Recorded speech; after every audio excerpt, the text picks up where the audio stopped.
Boa noite, pessoal, tudo bem? Boa noite, doutor Carlos, que já está aí também. Acho que vamos esperar só mais uns minutinhos até o pessoal entrar e a gente pode começar.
Acredito que para não atrasar muito, a gente pode ir começando já. A maioria do pessoal já entrou, né? Qualquer coisa também a aula está sendo gravada, depois a gente repassa a gravação. E para começar, queria desejar uma boa noite a todos. Queria agradecer pela presença de todos que estão aqui. E parabenizar por terem se inscrito, né, no processo seletivo e também por estarem participando aqui da aula. Agradecer ao Dr. Carlos também pela presença. E se alguém tiver alguma dúvida durante a palestra, pode ir mandando no chat ou deixa para perguntar no final. Pode abrir o microfone. Quem se sentir à vontade quiser também abrir a câmera para ficar todo mundo bonitinho.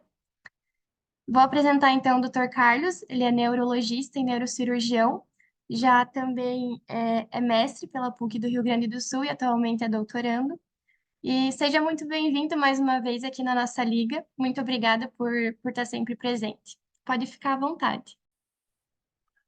Obrigado, Carla. Boa noite para todo mundo. Estão me ouvindo bem? Dá para ouvir direitinho? Sim. Obrigado, é um prazer estar aqui com vocês.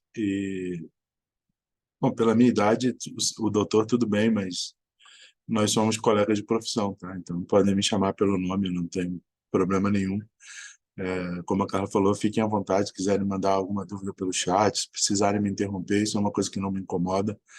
A gente vai partilhar conhecimento com vocês, então para isso eu vou partilhar a tela aqui. Deixa eu ver se vai. Apareceu para vocês direitinho? Tá compartilhando, só não tá em tela cheia. Não está em tela cheia? Não, Nem o slide passando? não. Não, Opa, deixa eu tentar de novo, então. Porque para mim apareceu em tela cheia aqui. Agora foi? os slides ainda não, eles estão tão pequenininho no PowerPoint inteiro. Sim? Né? Deixa eu abrir de novo, direto.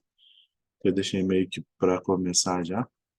Agora apareceu em tela cheia? Agora sim, agora deu Sim. certo. E está passando para vocês? Tá. Muda? Muda?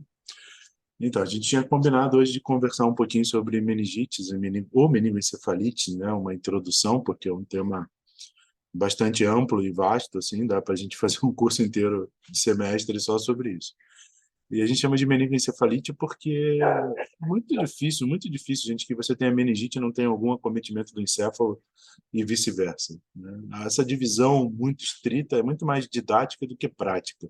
As meninges estão em contato com o cérebro, então se você tem um processo inflamatório da meninge, provavelmente você tem no encéfalo. E vice-versa, né? Pela questão do líquor que banha todo o encéfalo, se você tem um processo inflamatório dentro do cérebro, em algum momento há um processo inflamatório da meninge também. Eu, particularmente, gosto de classificar como meningoencefalite, acho que fica mais fácil para eu entender. E toda vez que a gente vai falar sobre alguma coisa, a gente precisa definir o que que nós vamos conversar. Então, nós vamos definir o que seria, né, falar sobre agentes etiológicos, falar sobre os modos de transmissão, os períodos de incubação, período de transmissibilidade, suscetibilidade e imunidade. No final, eu vou mostrar um casinho para vocês se ainda der tempo, mas eu prometo que tudo isso eu falarei em uma hora, tá? Não vou matar vocês no sábado à noite de ficar falando muito, não, até porque o cérebro humano só funciona 50 minutos. Depois disso, a gente tem que dar um intervalinho para ele, senão ele começa a ficar cansado. Então, o que que seria meningite ou uma meningoencefalite, né? A gente fala mais de meningite, que é mais comum. Por definição, é um processo inflamatório das meninges. Por contiguidade, há um processo inflamatório do encéfalo. Então, por isso, uma questão chamada meningoencefalite. E o que que a gente tem como causa para essa patologia? É que, na verdade, não é uma patologia, mas é uma síndrome, né? É uma síndrome de uma inflamação ou uma infecção da meninge e do encéfalo. Por que uma síndrome? Porque é um conjunto de sinais e sintomas que tem um fator etiológico. E esse fator etiológico ele é o mais variado possível. Ele pode ser uma bactéria, ele pode ser um vírus, ele pode ser um fungo, pode ser inclusive por agentes não infecciosos. A gente costuma muito associar no imaginário, né, meningite a meningite meningocócica, por exemplo. Né? Sempre há esse imaginário de que é um agente infeccioso, uma bactéria, etc.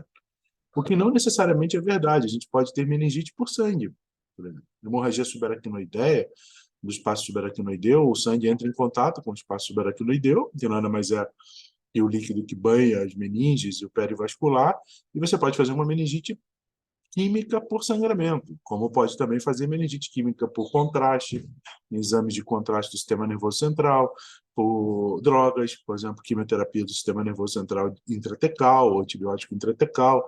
Então, você pode ter N fatores etiológicos. As de origem infecciosa, né, são as mais famosas e são principalmente causadas por bactérias e vírus. E elas são as mais importantes, principalmente do ponto de vista de saúde pública, pela questão do perigo de uma epidemia.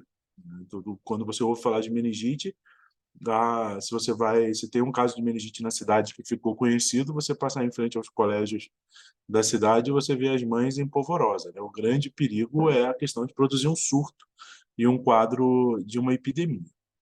Bom, as meningites bacterianas têm várias bactérias que são capazes de causar. Nem toda meningite bacteriana é uma meningite por meningococo, que é aquela que todo mundo tem medo, que é causada pela Neisseria meningitis. Nós também podemos ter meningite por pneumococos, que é o Streptococcus pneumoniae, por Mycobacterium tuberculosis, por Haemophilus influenza. Então, tem vários outros tipos de bactérias que podem causar meningite. O grande medo é o meningococo, não tanto pela própria meningite, mas como pela meningococcemia, né? Que é uma sepse por essa bactéria que é extremamente agressiva e leva o paciente a óbito em questão de horas, né? Mas todas as outras também são graves, é que normalmente não evoluem ao óbito, mas quando a gente fala de meningite, a gente não fala só de mortalidade, nós falamos também de morbidade. É uma patologia que tem um potencial de criar sequelas bastante elevado. A Neisseria meningitis, ela é o meningococo, o famoso meningococo, é uma bactéria gram-negativa, em forma de coco, e tem vários sorogrupos, né? Então, você tem antígenos de polissacarídeos de vários tipos de cápsula, vários tipos de sorotipos e subtipos. Por isso é tão difícil que a gente crie uma vacina específica para todos os sorotipos. E por isso que não adianta a histeria na hora que você tem um surto de meningite para sair vacinando de qualquer forma. Você tem que ter uma vacina que seja eficaz para aquele sorotipo em questão que está causando aquela epidemia, porque senão, aqueles surtos, porque senão não adianta você vacinar, não haverá eficácia dessa imunização. Nós temos também o Streptococcus pneumoniae, né, que já é uma bactéria gram-positiva, e é alfa-hemolítico, não agrupável, e também possui mais de 90 sorotipos capsulares. Ou seja, vocês veem como é difícil criar especificamente uma imunização para uma meningite bacteriana. É muito complexo que a gente consiga isso. Então, por isso que as vacinações têm suas indicações precisas. A gente vai falar um pouquinho sobre imunização mais para frente. Aqui, no caso do Mycobacterium tuberculosis, né, você tem, normalmente, embora seja uma aeróbica estrita, ou seja, necessita de oxigênio para crescer, corado pelo método de Ziel-Nielsen, aqui sim você tem uma proteção bastante eficaz do ponto de vista de imunologia, né, do ponto de vista vacinal. Né? Se você tem uma vacinação em alta escala para tuberculose, né, você faz o BCG quando criança, você te confere uma proteção, uma imunidade contra a meningite tuberculose. E a Haemophilus influenza, que é um hemófilo, que é uma bactéria também gram-negativa, também com vários subtipos, sorotipos, e ela pode ser saprófita de vias aéreas, né, e pode causar infecções até assintomáticas, doenças não invasivas, como bronquite, sinusite, mas quando a imunidade baixa, você pode vir a ter um quadro de uma meningoencefalite. Porque a gente tem que lembrar que uma das grandes dificuldades da meningite ou da meningoencefalite, além de como essas bactérias chegam até o sistema nervoso central, pela questão da barreira hematoencefálica, também é difícil o tratamento dessas doenças, porque nós temos que ter drogas que ultrapassam essa barreira. Não adianta a gente entrar com qualquer antibiótico que funcionaria sistemicamente, mas não funciona para o sistema nervoso central. E mesmo drogas, às vezes, que têm essa capacidade, elas têm que estar numa dose bem acima do que seria necessária para uma infecção sistêmica. Então, tem que tomar muito cuidado quando a gente opta por entrar com um antibiótico que queremos que faça efeito ao nível do sistema nervoso central. A gente tem que ter certeza que esse antibiótico vence a barreira hematoencefálica e temos que ter certeza que a dose que nós estamos dando é uma dose capaz de levar esse antibiótico até o sistema nervoso central. Então, a gente estará tratando, entre aspas, né, porque a eficácia não será basicamente nenhuma. O que eu queria que vocês entendessem com essas bactérias é a dificuldade que nós temos para a questão da imunização, né? São muitos subtipos, são muitos sorotipos, e cada vez que há um surto, a gente tem um esforço muito grande para que identifique qual sorotipo está envolvido, para avaliar se é possível ou não fazer uma imunização. Muitas clínicas de vacina ganham rios de dinheiro quando você tem um surto de meningite vacinando para um determinado sorotipo, que não é nem o sorotipo daquele surto, então não há nenhum tipo de proteção para as pessoas que tomaram vacina. É uma das coisas bastante tristes que às vezes a gente vê a pessoa ficar crente que está protegida e não está, né? Já as meningites virais, o principal agente etiológico são os enterovírus. Mas vários outros vírus podem causar meningoencefalite, poliovírus, ecovírus, Coxsackie, herpes vírus, vários vírus podem causar. Aqui o diagnóstico etiológico é mais difícil ainda, né? Afora a meningoencefalite por herpes, que tem um padrão específico de acometimento do lobo temporal, a gente só consegue identificar que aquela infecção foi viral. A gente não consegue, raramente consegue identificar que tipo de vírus foi. Porque é muito difícil, a gente já tem dificuldade com algumas culturas bacterianas. Culturas para vírus no Brasil, então, é muito complexo que você consiga fazer. Nós supomos que sejam por enterovírus pelo fato de que são os mais comuns, né? Não vou ficar lendo para você. Depois eu mando os slides para a Carla, se ela quiser passar para vocês todos. O conhecimento é para ser compartilhado, né? Mas só para vocês terem uma ideia de tudo que pode causar uma meningoencefalite. Ou seja, não temos poucas possibilidades. Como eu disse, não só a questão infecciosa, mas questão química, mas mesmo na questão infecciosa, nós podemos ter meningites. As mais comuns são bacterianas e virais, claro. Mas temos outras, como fungos, protozoários, eumintos, principalmente em pacientes imunossuprimidos, né? Então, a gente tem que tomar muito cuidado quando está lidando com um paciente HIV positivo, por exemplo, ou quando fazemos imunossupressão nós mesmos. Em neuro é muito comum a gente fazer imunossupressão. Em outras áreas também da medicina, né? Transplante, etc., reumato, mas em neuro a gente faz imunossupressão, por exemplo, ou imunomodulação em esclerose múltipla, em surtos de doenças desmielinizantes, e às vezes a gente esquece que nós podemos ter verminoses, nós podemos ter uma série de outras questões que têm que ser tratadas, ou você faz uma disseminação disso, podendo fazer até uma meningoencefalite se você suprime a imunidade do paciente. Então, muito cuidado quando vocês vão lidar com pacientes imunossuprimidos. Como é que a gente transmite, né, a meningite? Acho que todo mundo já tem uma ideia que a transmissão é de pessoa para pessoa, normalmente por vias respiratórias, gotículas e secreções na nasofaringe. Há necessidade de contato íntimo, tá? Isso aqui é importante, tá? Quando vocês forem orientar o paciente de vocês. Contato íntimo é residente da mesma casa, que partilham o mesmo dormitório, ou o mesmo alojamento, ou a mesma sala de aula, namorado. Não é a pessoa tem uma surto de meningite na sala de vocês e na sala do outro bloco todo mundo fica desesperado, porque passou naquele bloco andando. Não é assim, tá? É um contato íntimo. Você tem que ter um contato muito próximo.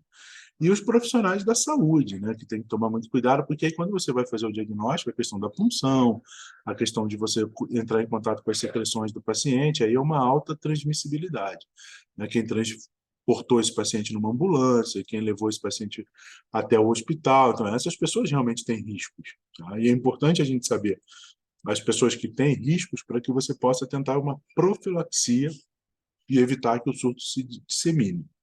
Então, contato direto com secreções respiratórias, que são os profissionais da área da saúde, têm que tomar muito cuidado para esse modo de transmissão. É claro que esse modo de transmissão pode ter outras formas, né? Isso aqui está falando de meningite bacteriana. Mas mesmo dentro da meningite bacteriana, que é o caso da meningite tuberculosa, não deixa de ser um tipo de meningite bacteriana, é uma complicação de infecção tuberculosa, normalmente aqui você tem os casos de tuberculose pulmonar com escarro positivo, e aí a principal fonte de infecção é o escarro positivo. Você entrar em contato para o próprio paciente já ter a infecção e fazer uma meningite, ou para quem convive com ele e é imunossuprimido, por exemplo, pode, através das secreções, desenvolver um quadro de meningite bacteriana.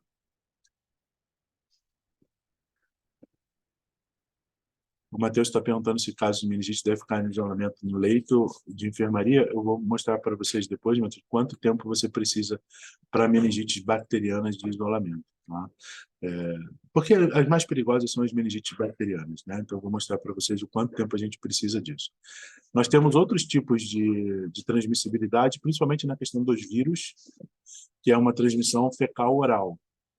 Então, isso aqui responde por que a meningite viral a gente isola. Porque se você fala que o paciente está com meningite, se você não isolar ele, o hospital inteiro vai isolar ele sozinho, tá? Ninguém vai querer passar na frente do quarto dele, ninguém vai querer entrar em contato com ele. Mas se for uma meningite viral, por exemplo, a transmissão é fecal-oral, ou seja, teria que ter contato com a boca do paciente, né? Ou ele come, bota no prato, você pega e come o que ele comeu. Pô, ninguém faz isso dentro do hospital, né? Só a mãe do paciente faz isso, né? Acho que nem namorado de alguém come depois que botou na boca alguma coisa de alguém, né? Só um pedacinho, né? E fecal, que também a gente não tem contato. Então, teoricamente, a meningite viral não há necessidade de isolamento. Tá? Há necessidade de você tratar as secreções do paciente, a alimentação dele ser afastada, você não vai botar junto com outros pratos e servir para outras pessoas. E a questão óbvia, se está dentro do hospital, a questão de esgoto não vai deixar que você tenha uma transmissão fecal. Então, não é uma coisa tão preocupante. Preocupante é a questão da meningite bacteriana. Essa sim tem que ter isolamento, mas é por muito menos tempo do que a gente imagina. Tá?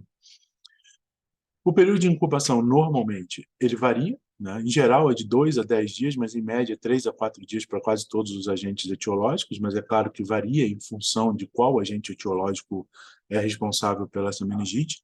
Em geral, a meningite, por exemplo, tuberculose, ocorre nos primeiros 6 meses depois da infecção pulmonar, né? Pois o paciente tem a infecção pulmonar e leva, às vezes, até 6 meses para manifestar uma meningite tuberculose. O período de transmissibilidade, então, que você perguntou, né? Depende, claro, do agente infeccioso, diagnóstico e tratamento precoces conseguem contornar um pouco isso. No caso da doença meningocócica, que é a que a gente mais tem medo, mas isso pode ser também para todos os outros tipos de meningite bacteriana, se você entrou com um antibiótico realmente eficaz, a transmissibilidade persiste até que desapareça a bactéria do nasofaringe, já que a transmissão por vias aéreas, por gotículas. Então, normalmente, 24 horas após o início da antibiótico terapia eficaz, mesmo para o meningococo, que é a mais grave, por isso eu trago aqui, já desapareceu do orofaringe. Então, teoricamente, você não precisaria ficar isolado por mais que 24 horas. Mas, novamente, entra aquela questão do medo, né, de você botar em contato com outras pessoas e por qualquer outro motivo uma outra pessoa venha a falecer e você botou em contato com menos que 24 horas, vão te matar, mesmo você provando que não tem mais riscos. E outra coisa importante é que a gente começa antibiótico normalmente empírico, né? Então, essa questão do isolamento, às vezes, também vai mais que 24 horas, até que você tenha a cultura e realmente afirme que aquele antibiótico que você fez funciona.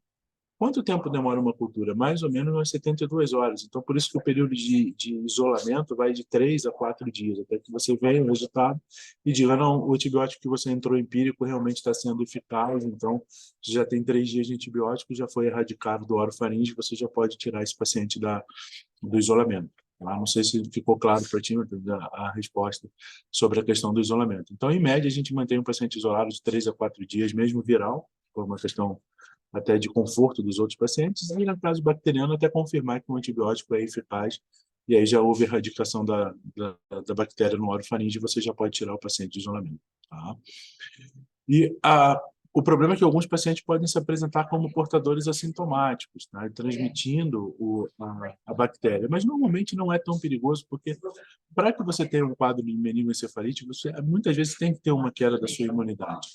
É difícil que você saia transmitindo para todo mundo, muito de 10% da população, é bastante coisa, né? Se a gente pensar numa população, numa cidade de 100 mil habitantes, né, 10% da população podem se apresentar como portadores assintomáticos de meningococos ou mesmo até de hemófilos no orofaringe, mas nem todo mundo sai fazendo meningite à torta e à direita, porque a nossa imunidade, a barreira hematoencefálica nos protege.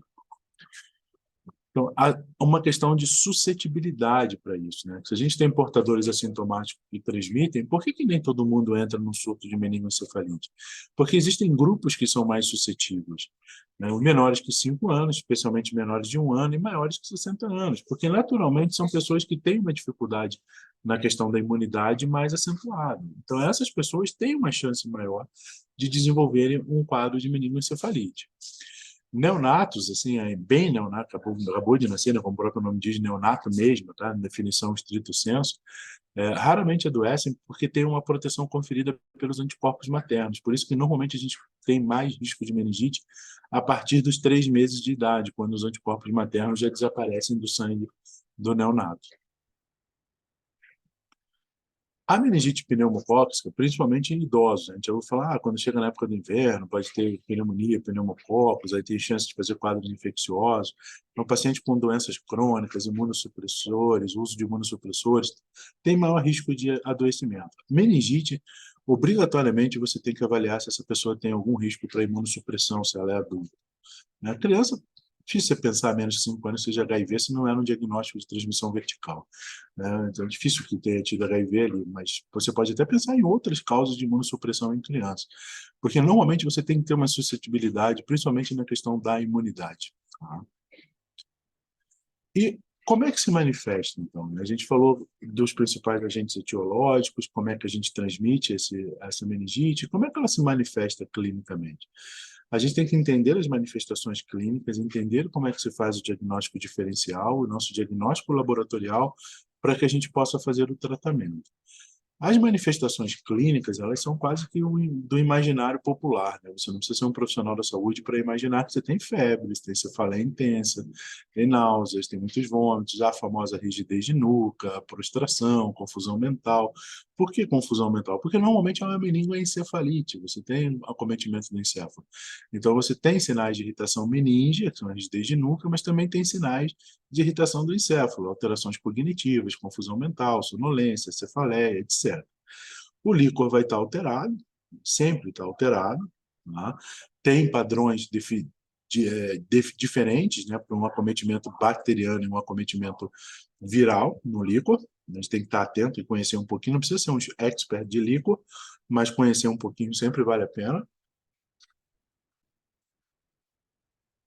E de acordo com o comprometimento encefálico, então, a gente pode ter delírio, pode ter coma, convulsões, paralisias, transtornos, inúmeros transtornos, dependendo da área do encéfalo que foi mais acometida. Em casos muito graves, principalmente na meningococcemia, a gente pode ter casos fulminantes, tá? Com sinais de choque hipovolêmico, mesmo septicemia, tá? Que é a meningococcemia. Mas esse é um caso muito grave. A maior parte dos outros casos são passíveis de tratamento. A meningococcemia com maior índice de mortalidade mesmo.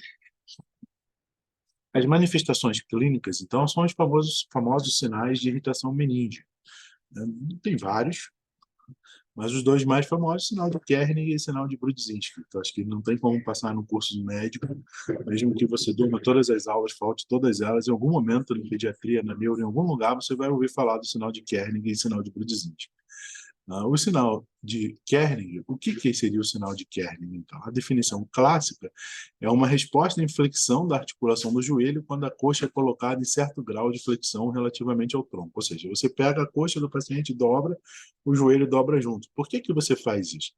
Porque quando você dobra a coxa, ou quando você eleva, que é o sinal de Lazegue, ou quando você dobra no Brudzinski o pescoço, você está estirando a raiz nervosa. Como toda essa raiz nervosa é banhada pelo líquor e o líquor está infectado, você sente muita dor quando estica a raiz. Então, esse mecanismo de encurtar a perna é uma forma de você diminuir a tua sensação de dor. Então, é quase que um reflexo para diminuir essa sensação de dor. Tá? Então, por isso que aparecem os sinais de irritação meníngea, que além da rigidez de nuca, que é o famoso, né? A nuca fica rígida pela paciente resiste ao movimento, nós temos o sinal de Kernig e o sinal de Brudzinski, que é a flexão involuntária da perna sobre a coxa e dessa sobre a bacia, quando a gente flete a cabeça do paciente. É basicamente a mesma coisa. Tá? Eu só quero dizer que, se eu estiro a raiz nervosa, o paciente reage com dor e assume uma posição antálgica, reflexa, para diminuir o nível de dor que ele está sentindo. A irritação meníngea, que é a rigidez de nuca, a gente tem que tomar alguns cuidados, gente. Assim, por exemplo, crianças até 9 meses podem não apresentar esses sinais, né? Porque a criança é toda molinha, atônica, assim, você tenta fazer rigidez de nuca, ela não tem nenhuma. Ao contrário, no idoso, né? Que às vezes não tem rigidez de nuca, mas é cheio de artrose no pescoço, você tenta fazer, você acha, não, esse paciente tem uma rigidez de nuca. Eu aprendi com meus professores da seguinte forma: teve dúvida, punção lombar.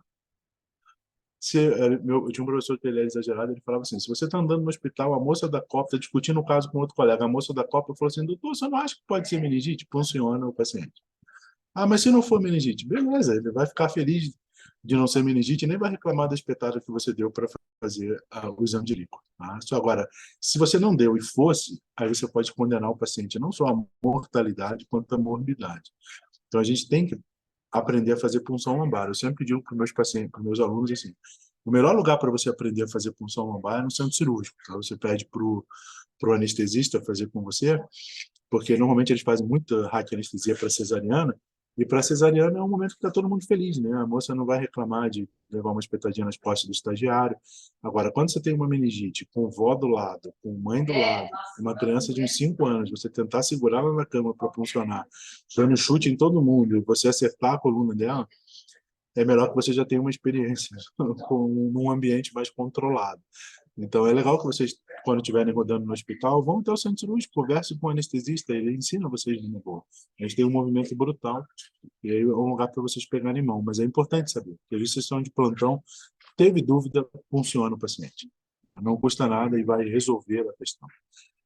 Muitas vezes, né, um grupo de crianças de abaixo de 9 meses, outros sinais e sintomas vão permitir uma suspeita diagnóstica, né, como febre, irritabilidade, agitação, choro persistente, né, o grito meníngeo, né, a criança grita ao ser manipulada, então você estira a raiz nervosa e o paciente sente muita dor, recusa alimentar. Então, tratar a criança é muito difícil, porque você não tem a queixa, né, ela não queixa para você antes do desenvolvimento da linguagem. Então, você precisa estar atento a esses sinais indiretos para que você suspeite de uma meningite.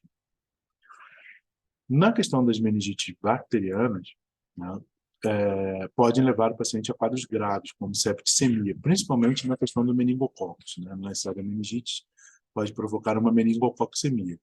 E essa meningococcemia, a gente chama de doença meningocócica, ela leva ao choque hipovolêmico, a formação de petecas, a hemorragias graves, o paciente evolui a óbito, e a vigilância da doença meningocócica é de grande importância para a saúde pública, por causa da gravidade, quando a gente tem um surto de meningite meningocócica.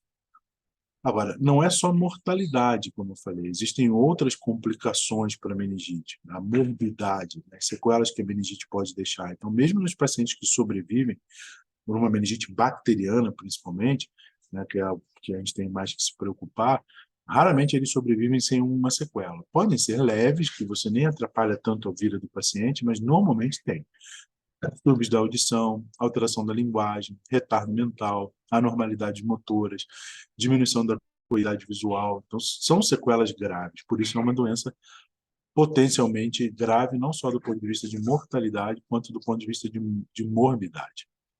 Nas meningites virais, o quadro clínico não varia muito, tá? Para rigidez de núcleo, sinais meninges, mas você vê que o estado geral do paciente ele é menos grave do que quando você suspeita de uma meningite bacteriana. E, em geral, o restabelecimento aqui é completo.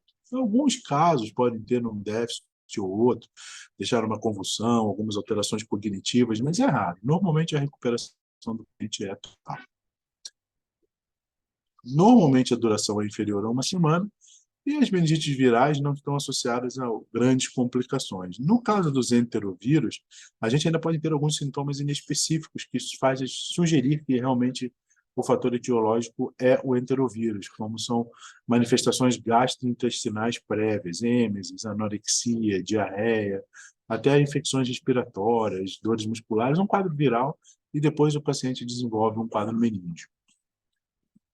O diagnóstico diferencial da meningite, ele envolve doenças febris hemorrágicas, como septicemia, febre purpúrica, rickettsiose, mas você vê que são diagnósticos raros. Na maioria das vezes, quando você suspeitar, é meningite mesmo. Tá? E aí, você vai ter que fazer esse diagnóstico através do laboratório. Há muito medo em fazer uma punção lombar num paciente quando você suspeita que esse paciente tem hipertensão intracraniana. Tem que fazer um exame de imagem antes. Você pode puncionar um paciente com hipertensão intracraniana, você não pode tirar 30 ml de líquor e diminuir a pressão intracraniana abruptamente. Então, você tira 2, 3 ml é suficiente para você fazer o diagnóstico de uma meningite. Não dá para fazer isso. Também pode ser feito de outras formas, como raspado de lesões petequiais, quando a gente suspeita que é uma meningococcemia, e o de vírus, até cultura de urina e de fezes, que é muito complexo da gente conseguir fazer no Brasil. A maior parte do nosso diagnóstico é feito pelo líquor. Tá? O líquor é o padrão ouro. E a gente tem que fazer o exame quimiocitológico, além da bacterioscopia, além da cultura, e, às vezes, até algumas outras coisas além, mas se você consegue ver bem a parte bioquímica, a parte da cultura e a visualização direta do líquor, não deixa muita dúvida sobre que tipo de meningite a gente está lidando. Como assim não deixa dúvida? Porque você tem, no aspecto do líquor, né, não é um exame específico, mas é o aspecto visual mesmo, quando você tira o líquor, ele funciona como um indicativo. O líquor normal, ele é límpido, a gente chama de água de rocha, né, transparente, igual água, né, não tem cor de nada. Nos processos infecciosos, sobretudo nos processos infecciosos bacterianos, em que há um aumento dos elementos figurados, como leucócitos, por exemplo, esse líquor fica turvo. Então, você já sabe que alguma coisa ali não está normal. Nos processos virais, normalmente a gente tem um aumento só de proteínas, não tem aumento de leucócitos. Então, o líquor continua, embora hipertenso pelo sinal do processo inflamatório e com aumento de proteínas, mas ele continua limpinho, ele continua claro. Aí você já, na hora que funcionou, você já pensa, isso aí é uma meningite viral, não é uma meningite bacteriana. tá? Então, a gente tem aqui um quadro novamente, eu posso passar para vocês depois, não tem problema nenhum, mas isso vocês encontram lá no projeto Diretrizes, né, onde eu tiro a maior parte do que está aqui na Academia de Neurologia. O que você tem que se preocupar com líquido, com líquor? Primeiramente, o aspecto. Normalmente, bacteriano é um aspecto turvo. Na meningite tuberculosa, normalmente é opalescente, pode ser límpido, e na viral, límpido. Tá? Então, esse é o mais importante. O que mais a gente tem que se preocupar? Glicose. Normalmente, no exame de líquor, a glicose, numa meningite bacteriana, vai estar bem diminuída, porque as bactérias consomem a glicose. Só tomem cuidado com uma coisa, tá? A glicorraquia, ou seja, o nível de glicose no líquor, tem que ser comparado com a glicemia. Ela normalmente é 2/3 da glicemia. Então, se é um paciente que está com meningite, às vezes ele está 12 horas sem comer, ele está vomitando, ele não se alimentou nas últimas 12 horas. Aí você faz uma glicorraquia, está lá embaixo. Você fala, então é meningite bacteriana. Aí você vai fazer, o paciente está hipoglicêmico. Então, toda vez que vocês coletarem o líquor, não precisa coletar um exame de sangue. Normalmente coleta, né? Porque você está suspeitando de meningite, você já vai fazer exames de laboratório normais e fazer o líquor. Mas se vamos supor que você não vai fazer o exame de laboratório naquela hora, faz um hemoglucoteste, né? E anota, a glicemia está tanto. Quando vier a glicorraquia, você compara. Tá? Ela normalmente tem uma relação de 2/3.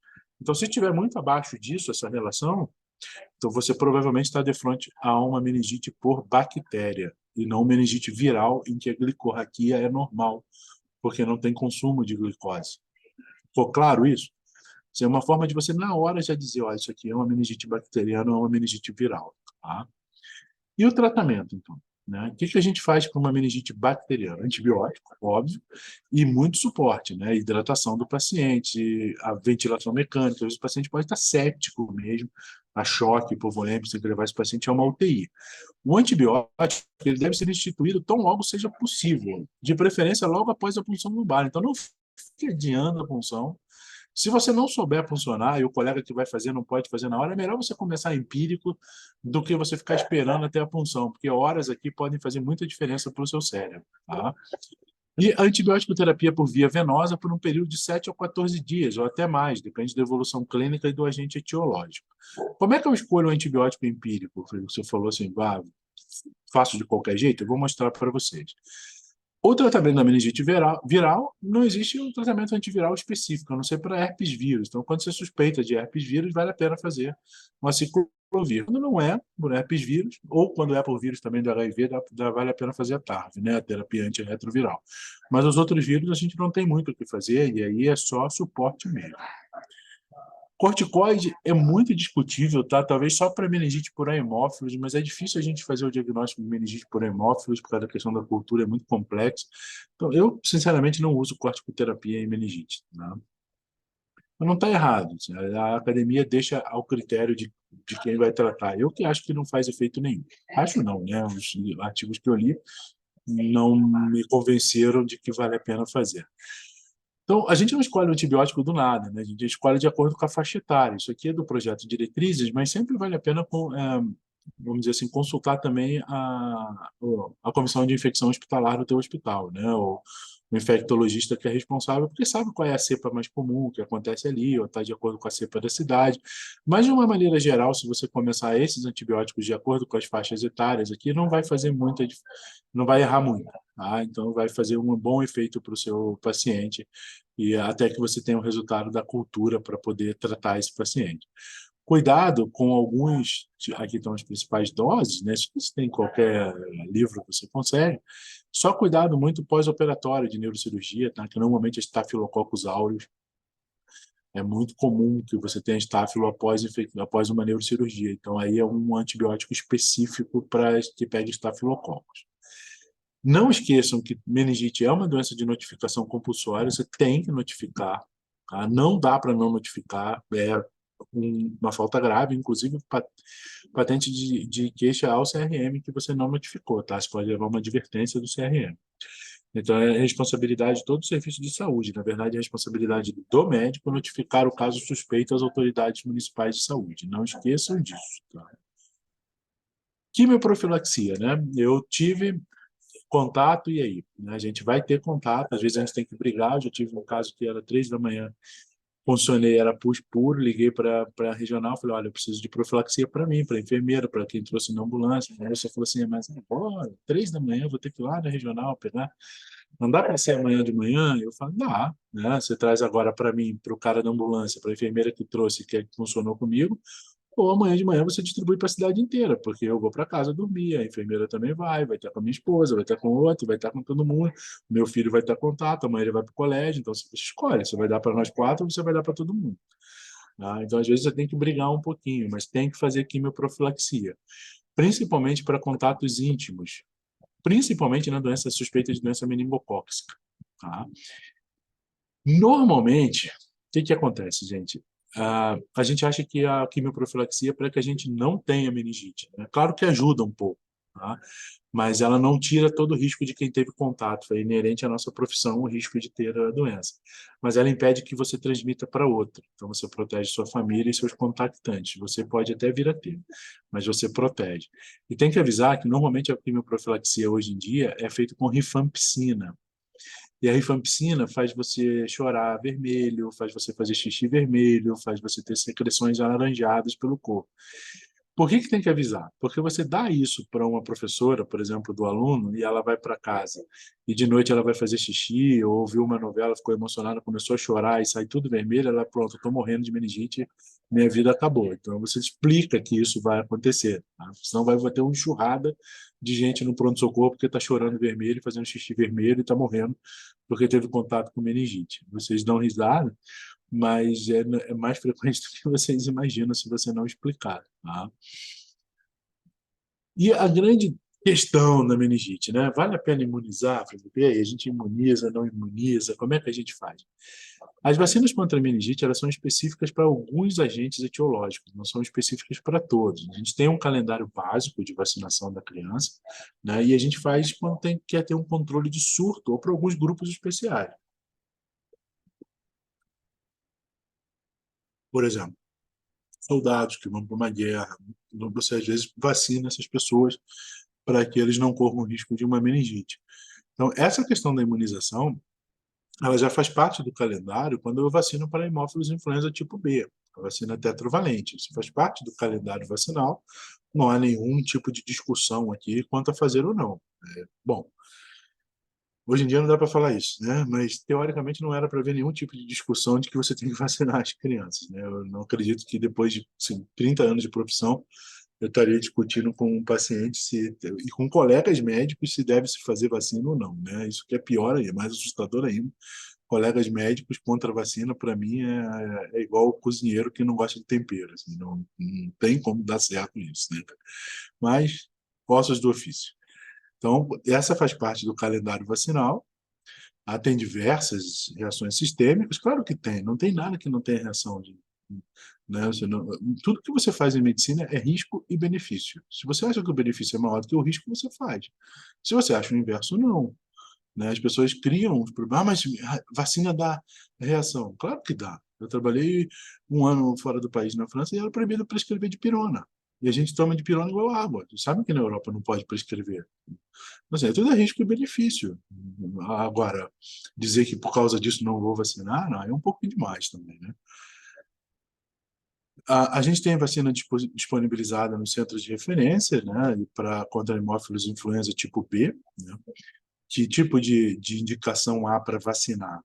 Eu não vou ficar lendo um por um, tá, gente? Mas transplantados, é óbvio, HIV, pessoas com síndromes genéticas, diabetes, nefropatias crônicas, fibroses císticas, doenças reumatológicas, tratamento de câncer, imunossuprimidos, imunomodulados. Essas pessoas têm indicação de reforço de vacinação a cada inverno. Tá?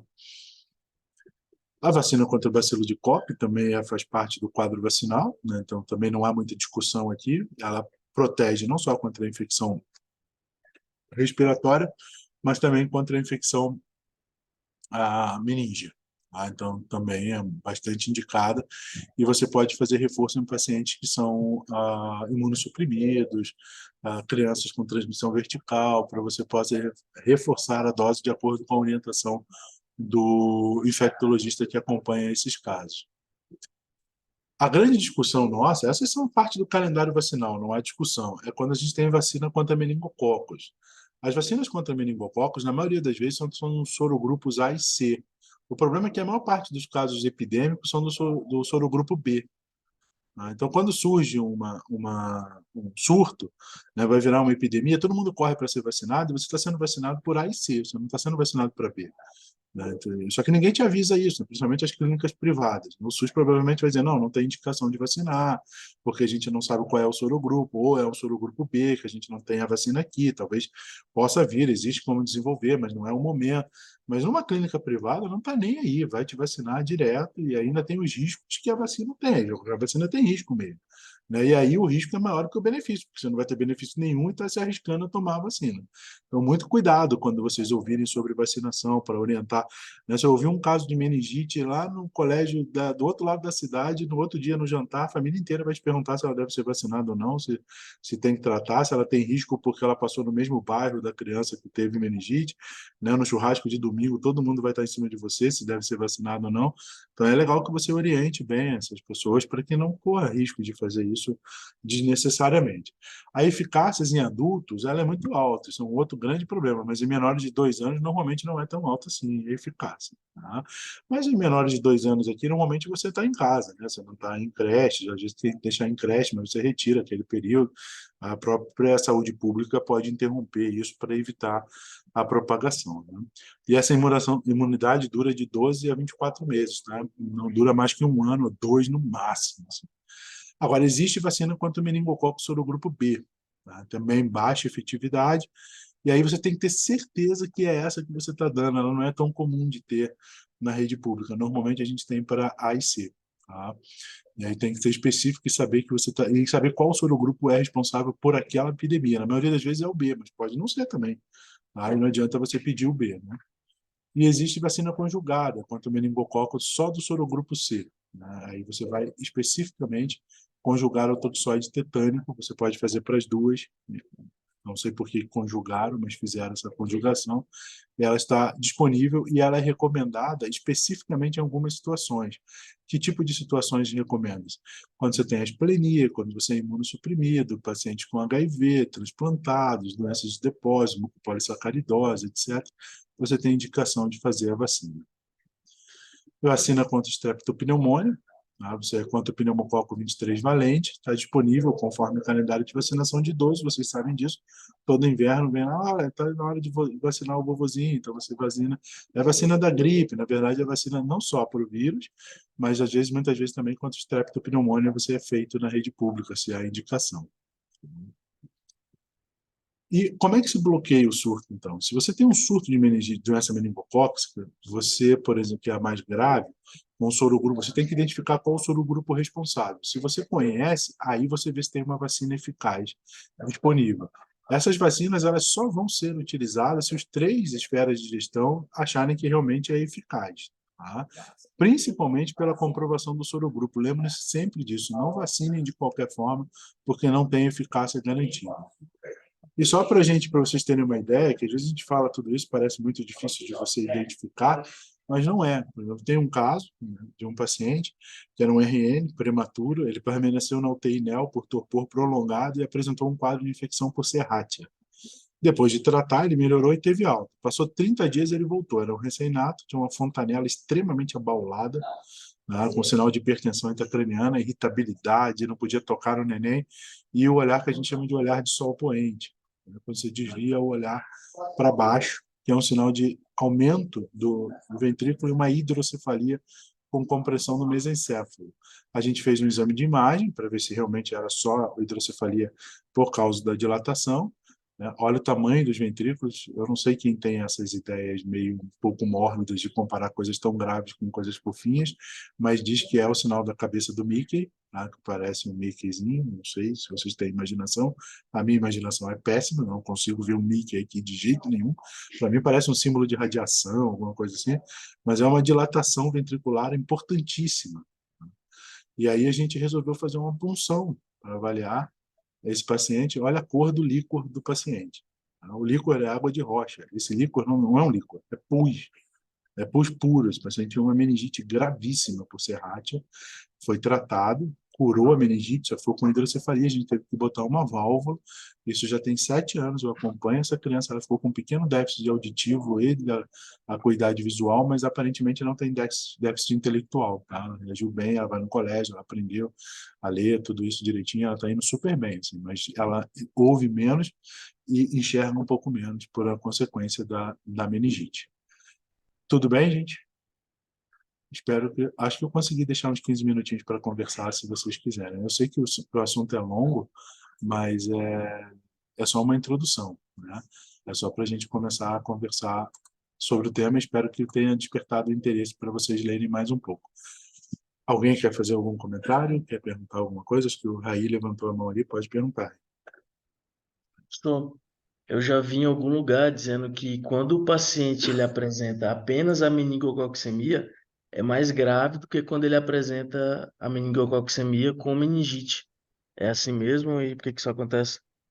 É porque, na verdade, a meningococcemia, ela é a doença sistêmica, né? Ela é uma septicemia. E toda infecção septicêmica, ela é mais grave do que a doença localizada. No caso da meningococcemia, a questão não é só a gravidade, né? Que o meningococcus, a meningite por meningococcus provoca alta morbidade. Então, se ela não faz uma doença sistêmica, se ela não tira a vida do paciente, ela vai deixar esse paciente gravemente sequelado.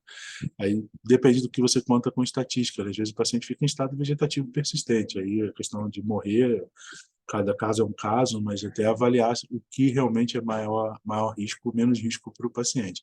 Mas se a doença é sistêmica, e toda doença sistêmica ela é mais grave, né? Então, a meningococcemia, como o próprio nome já diz, é sinal de que a infecção ela trouxe por todo o corpo do paciente, é uma sepsis, né?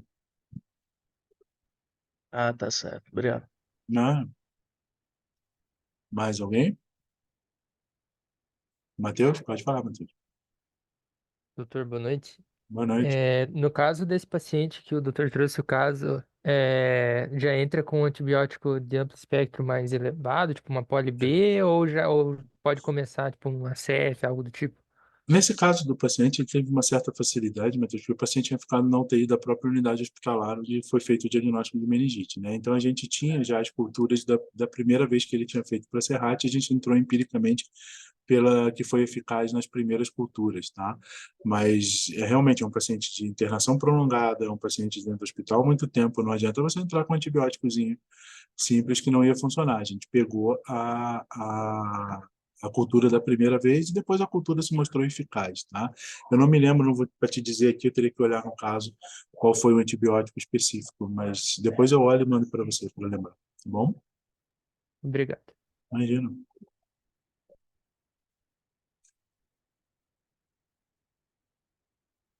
Tudo bem?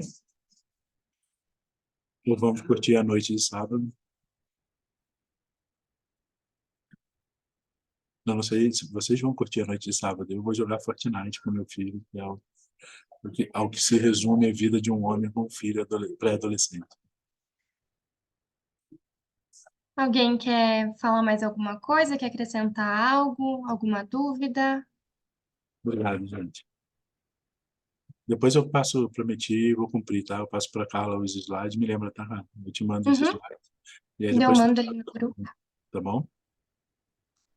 Então, acho que era isso, né? Quero agradecer de novo a presença do Dr. Carlos. Imagina. Muito obrigada pela excelentíssima aula mesmo, foi de extrema importância. Agradecer a presença de todo mundo e que todo mundo agora se prepare e estude bastante para o nosso processo seletivo no sábado que vem, para fazer parte da nossa liga. Nós, da diretoria inteira, estamos muito felizes com todo mundo que entrou, foi um número muito bom. E, enfim, até sábado, então. Boa sorte para todo mundo, tá? Tchauzinho. Tchau, boa noite. Obrigado, prof. Tchau.